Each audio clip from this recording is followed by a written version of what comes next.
Oke.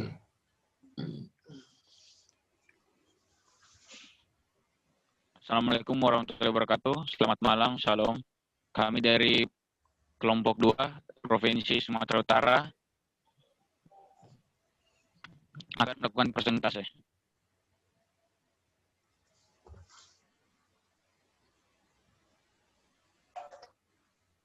Perkenalkan, nama saya Muhammad Husni Sangdarso dengan NIM 120360084 sebagai Gubernur Sumatera Utara.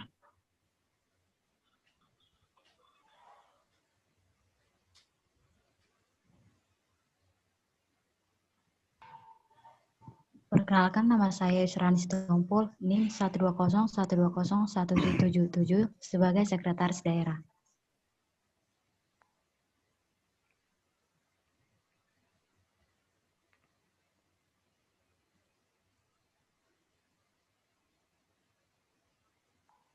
Perkenalkan, nama saya Muhammad Fajar Kinadi dari Dinas Energi dan Sumber Daya Mineral.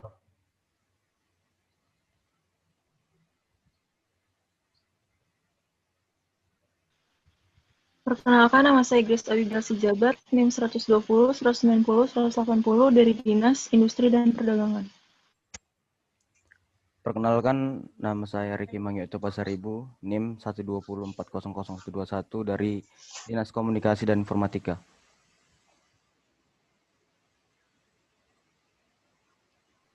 Oke, pada simbol logo Provinsi Sumatera Utara, kepalan tangan dan perisai itu menunjukkan cita-cita dari masyarakat Sumatera Utara. Kemudian kuntum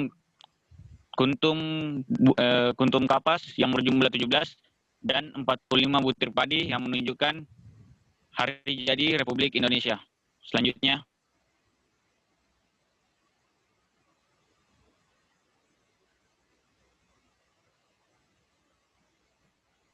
pada bab 1 pendahuluan, SDGs 2030 dan tujuannya, atau Sustainable Development Goals, sebuah agenda yang bertujuan dalam mengembangkan pembangunan berkelanjutan di mana memiliki 17 tujuan dengan target untuk dapat mensejahterakan masyarakat.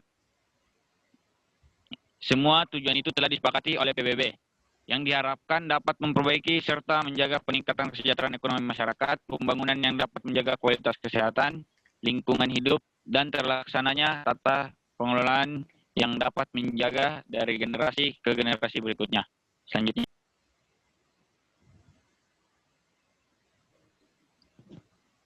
Gambaran umum wilayah. Provinsi Sumatera Utara atau yang disebut dengan Sumut adalah sebuah provinsi di Indonesia yang terdiri dari 540 pulau dan beribu kota Medan.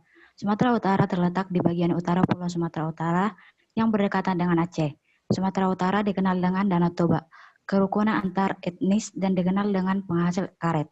Provinsi Sumatera Utara memiliki 8 kota dan 25 kabupaten, dan jumlah penduduk 14.415.000 juta jiwa dengan luas 18.298.123 hektar. Selanjutnya,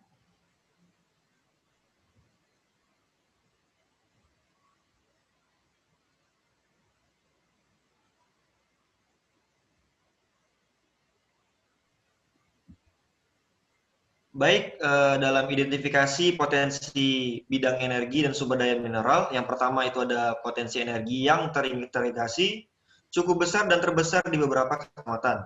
Yang kedua ada potensi energi surya karena di wilayah tropis. Yang ketiga ada potensi energi angin yang cukup banyak. Yang keempat ada energi panas bumi yang dapat dimanfaatkan di Sumatera Utara yang memiliki gunung api. Yang terakhir, yang kelima ada potensi energi biogas.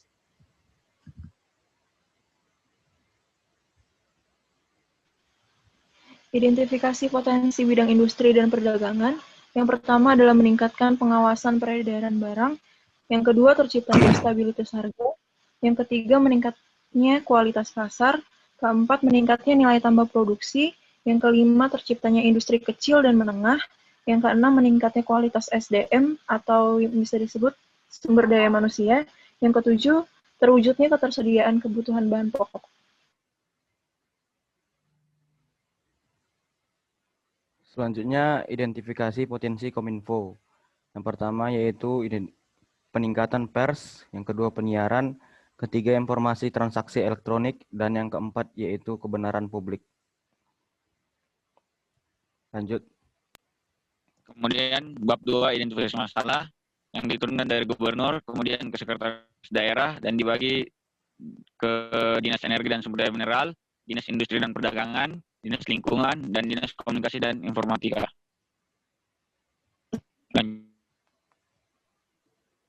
Permasalahan kondisi wilayah disebabkan oleh pengundulan hutan dan struktur tanah.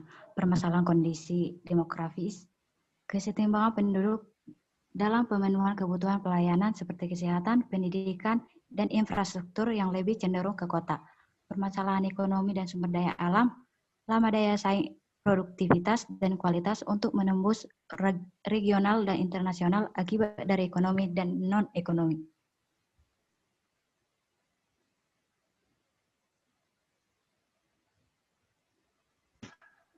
Data pendukung isu kerusakan lingkungan Danau Toba dinilai sudah parah sehingga diperlukan upaya untuk melakukan pembenahan. Kemaritiman Luhut Binsar Panjaitan menyebutkan bahwa kondisi Danau Toba tak sehat. Berdasarkan audit Bank Dunia, kualitas air Danau Toba sangat rendah dengan minimnya kandungan oksigen. Menurutnya, kadar kandungan oksigen diakibatkan pembuangan limbah ke Danau Toba. Beberapa kegiatan yang menyumbang dampak negatif terhadap salah satu destinasi pariwisata adalah peternakan babi yang membuang limbah ke Danau Toba. Begitu juga dengan keramba jaring apung. Limbah ke rumah tangga dan hotel di sekitar danau. Hanya sekitar 5% air Danau Toba yang mengandung oksigen. Selebihnya sampai dasar Danau Toba tak ada oksigen. Itu tidak sehat. Luhut Binsar Panjaitan juga mengimbau masyarakat agar sadar dengan pentingnya Danau Toba. Dengan demikian, masyarakat memiliki kepedulian untuk melestarikan lingkungan Danau Toba. Danau Toba sendiri ditargetkan menjadi satu di antara 10 destinasi wisata yang disebut dengan Bali Baru untuk menarik turis asing. Selanjutnya.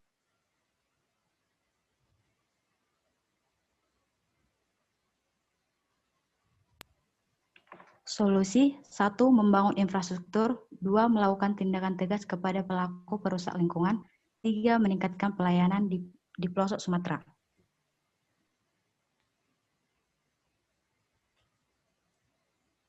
Lanjut, Jar.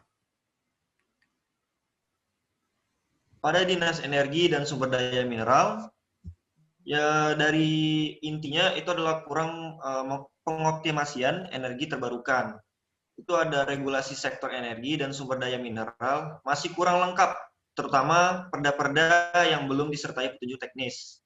Ada lagi itu masih dominannya pemanfaatan minyak dalam pembangkit listrik.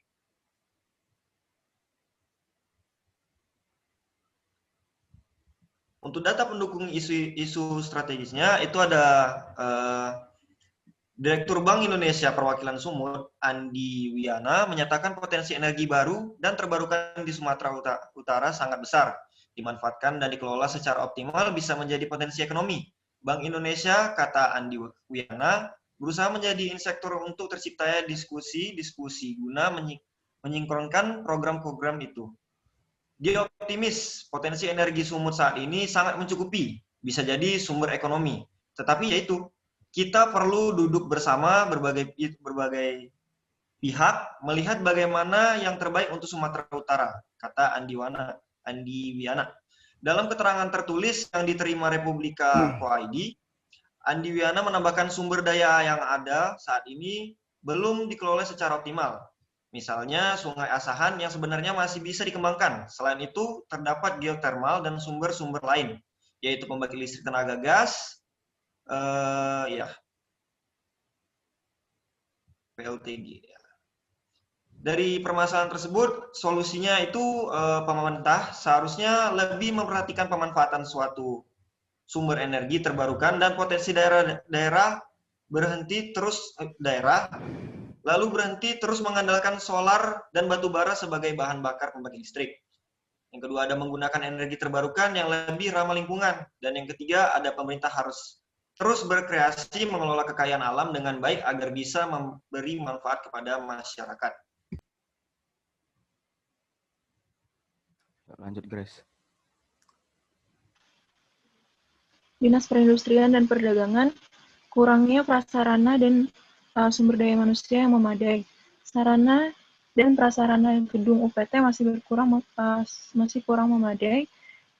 Masih kurangnya sumber daya manusia yang memiliki skill dan kompetensi yang sesuai dengan tugasnya.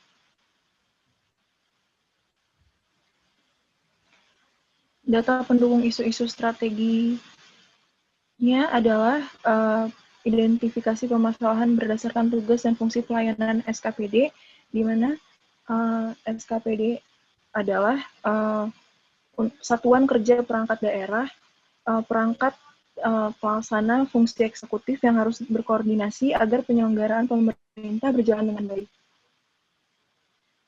Faktor yang mempengaruhinya antara lain adalah sarana dan prasarana gedung UPTD masih kurang memadai. Yang kedua, tugas pengawasan belum terjangkau seluruh kabupaten atau kota yang ada. Yang ketiga, masih kurangnya sumber daya manusia yang memiliki skill dan kompetensi sesuai tugasnya, seperti tenaga peneral dan tenaga laboratorium, dan PPNS, penyidik pegawai negeri sipil. Yang keempat, belum terkelolanya sumber data dan informasi yang mendukung pembinaan dan pelayanan. Yang kelima, belum kuatnya peran industri kecil dan menengah atau yang bisa disebut IKM dalam pembangunan industri dan perdagangan. Daya saing dan akses pasar yang dimiliki masih terbatas disebabkan kurangnya pengetahuan, penguasaan teknologi, jaringan informasi, dan jaringan pemasaran. Yang terakhir adalah koordinasi antara Dinas Perindustrian dan Perdagangan dengan pemerintah pusat dan daerah kabupaten atau kota belum optimal.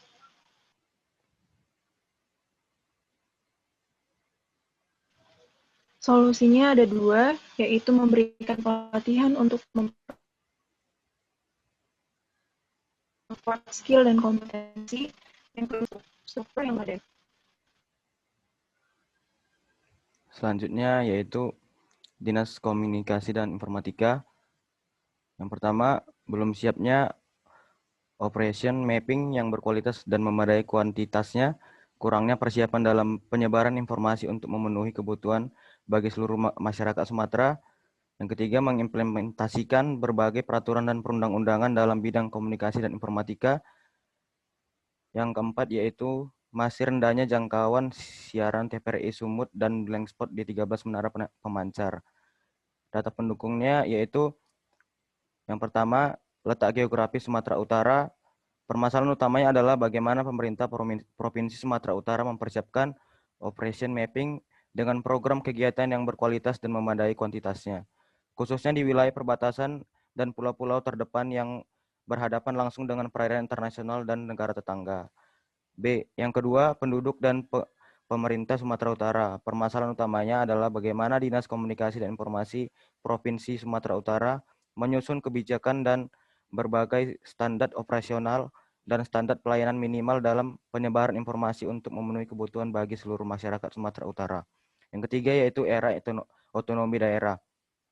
Permasalahan utamanya adalah bagaimana Dinas Komunikasi dan Informatika Provinsi Sumut mengimplementasikan berbagai peraturan dan perundang-undangan dalam bidang komunikasi dan informatika menjadi peraturan daerah dan peraturan lainnya untuk mendukung optimalisasi kinerja pelayanan komunikasi dan informatika kepada masyarakat Sumatera Utara. Yang keempat yaitu lembaga penyiaran publik. Permasalahan utamanya adalah bagaimana Dinas Komunikasi dan Informatika Provinsi Sumatera Utara mengatasi kondisi rendahnya jangkauan siaran TVRI Sumut dan blank spot di 13 menara pemancar relay dari blank spot di 9 menara pemancar relay di RRI Medan. Solusinya itu ya ada dua juga, membangun infrastruktur telekomunikasi dan jaringan. Yang kedua, meningkatkan fasilitas dan tenaga ahli dalam bidang kominfo. Lanjut.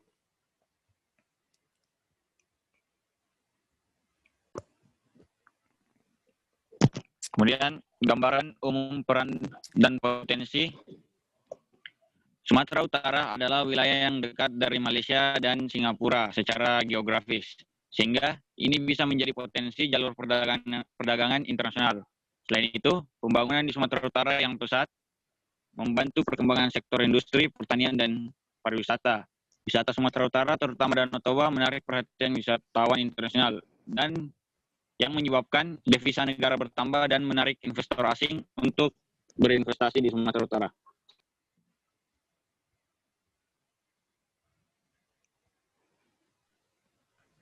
Langkah pembangunan berkelanjutan. Dalam konsep pembangunan berkelanjutan, Provinsi Sumatera Utara tetap memperhatikan keseimbangan ekosistem dan kelestarian lingkungan. Pembangunan berkelanjutan membutuhkan keluasan atau bisa juga disebut sebagai kemampuan dalam perencanaan dan melaksanakan kegiatan pembangunan itu sendiri, sesuai dengan keanekaragaman jenis produk, lokasi, dan kondisi pelaku usaha.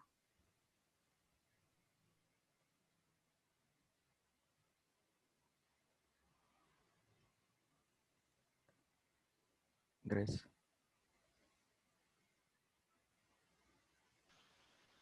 Identifikasi peran potensi di bidang industri dan perdagangan di Sumatera Utara. Dinas Perindustrian dan Perdagangan Provinsi Sumatera Utara menciptakan iklim usaha yang kondusif yang mampu mendorong dan kontribusi dalam membangun perekonomian daerah Sumatera Utara, memperdalam komoditas dengan memperluas struktur ekspor dari produk primer kepada produk hilir, mendorong dan mengembangkan ekonomi kerakyatan melalui agroindustri berbasis SDA dan teknologi ramah lingkungan.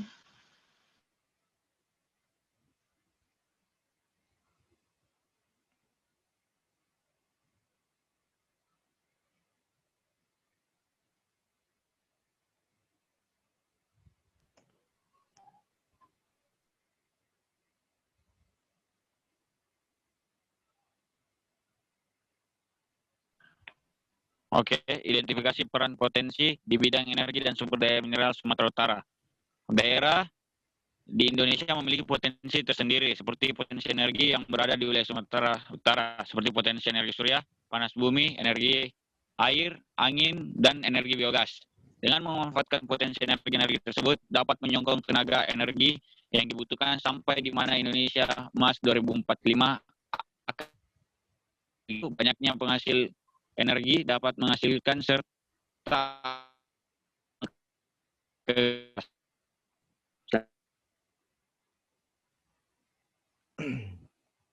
Baiklah, selanjutnya identifikasi peran potensi di bidang Kominfo dan Sumut.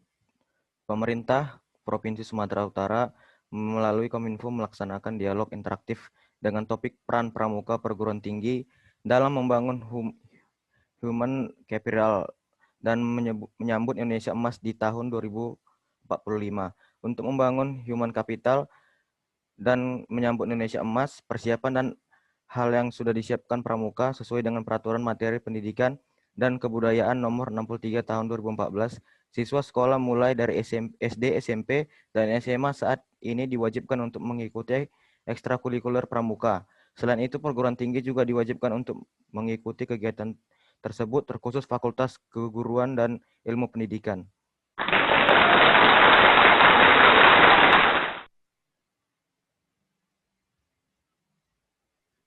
Sekian dan terima kasih. Semoga presentasi kami dapat memberikan jawaban, dan jika teman-teman ingin bertanya, silakan menuliskan di kolom komentar.